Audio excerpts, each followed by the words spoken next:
अस्सलामुअलैकुम dear students. आज का हमारा जो टॉपिक है that is very important. That the name of the topic is symbols. You know what are the symbols? Actually, in the periodic table there are 118 elements. मतलब 118 elements हैं पूरे table के अंदर। उन सब के नाम डिफरेंट है। अगर किसी का नाम हाइड्रोजन है, किसी का नाम लिथियम है, sodium, potassium, rubidium, caesium, francium, beryllium, magnesium, calcium, strontium, potassium, radium, इतने ज़्यादा एलिमेंट्स हैं, सबके डिफरेंट डिफरेंट नेम्स हैं। और अब हम क्या करते हैं, हम फुल नेम की बजाय हम इनके मतलब शॉर्टेस्ट इनका जो सिंबल है वो उससे रिप्रेजेंट करते हैं। आप देख सकते हैं यहाँ, जैसे कि सोडियम है, सोडियम को हम रिप्रेजेंट करते हैं Na से, पोटेशियम को K से, सिल्वर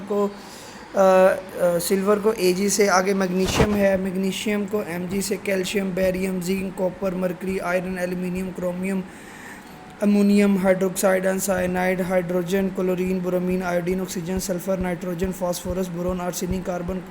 तो ये सारे के सारे एलिमेंट्स हैं और इनका एक एक मतलब ये इनका जो है वो ये इनका सिंबल है। अच्छा, सिंबल के रूल्स ये हैं कि फर्स्ट लेटर हमेशा कैपिटल होगा और सेकंड लेटर हमेशा स्मॉल होगा। अगर कोई एलिमेंट का सिंबल जो है वो दो लेटर्स पर मुश्तमिल है तो आप लोग क्या करोगे, फर्स्ट लेटर उसको कैपिटल लिखोगे और सेकंड लेटर उसका जो है वो स्मॉल लिखोगे। और अगर वो एक ही लेटर पे अवेलेबल, जैसे ऑक्सीजन है, ऑक्सीजन का सिंबल ओ है तो हम कैपिटल ओ लिखेंगे। जो सिंगल है कैपिटल एस लिखेंगे। सल्फ़र का, नाइट्रोजन का, ये आप देख सकते हैं सबके जो नेम्स है फर्स्ट लेटर्स जो सबके जो है वो कैपिटल है। ठीक है, एक तो हमारा ये होगा सिंबल। अब सिंबल की डेफिनेशन पढ़ ले। कहता है जी सिंबल जो है elements are represented by symbols which are the abbreviations for the name of element. A symbol is taken from the name of that element in English, Latin, Greek और German। ठीक है, ये यहाँ तक आपने याद करना है।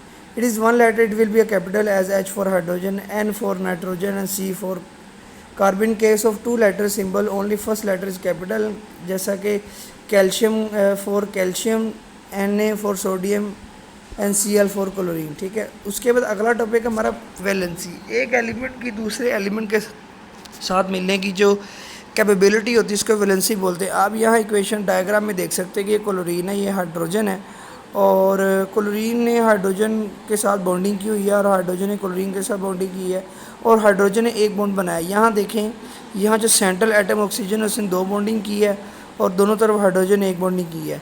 यहाँ नाइट्रोजन ने 3 हाइड्रोजन से बॉन्डिंग की हुई है। यहाँ कार्बन ने 4 हाइड्रोजन से बॉन्डिंग की हुई है। इसका मतलब ये हुआ कि जो क्लोरीन है वो एक वक्त में 1 हाइड्रोजन से मिल सकता है, जबकि ऑक्सीजन है वो एक वक्त में 2 हाइड्रोजन से मिल सकता है और नाइट्रोजन 3, कार्बन 4। तो क्लोरीन की वैलेंसी 1 है, ऑक्सीजन की वैलेंसी 2 है, नाइट्रोजन की वैलेंसी 3 है और कार्बन की वैलेंसी 4 है। इन वैलेंसी की जो डेफिनेशन है उसको मैं मार्क करता हूँ ताकि आपको क्लियर हो जाए।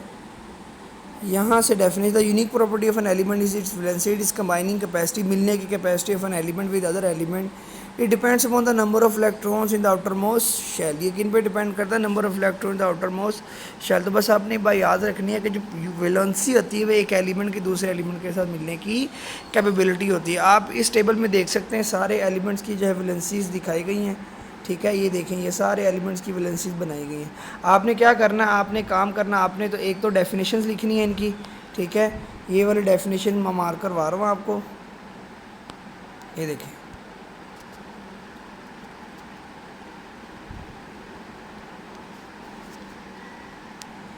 जो एलिमेंट है उसका आपने यहाँ से लेके यहाँ तक पूरा पैराग्राफ लिखना है, ये और वैलेंसी का यहाँ से यहाँ तक पूरा पैराग्राफ लिखना है। ठीक है, उसके बाद आपने जो है वो ये वाली एग्जांपल लिखनी है। The valency of chlorine, oxygen, nitrogen and chlorine is 1, 2, 3 and 4 respectively. ये जो आपको डायग्राम नज़र आ रही है, आपने ब्लैंक पेपर जो है ना आपके साथ, वाइट पेपर है जिसके ऊपर लाइनिंग नहीं, उधर स्ट्रक्चर्स बनाने हैं और उसके साथ साथ आपने टेबल भी उधर बनाना है। नेक्स्ट पेज पे उसके ये टेबल बना दीजिएगा। ठीक है, ये आपका होमवर्क है और अगर कोई प्रॉब्लम हो तो आप मुझसे पूछ सकते हैं। अल्लाह हाफ़िज़।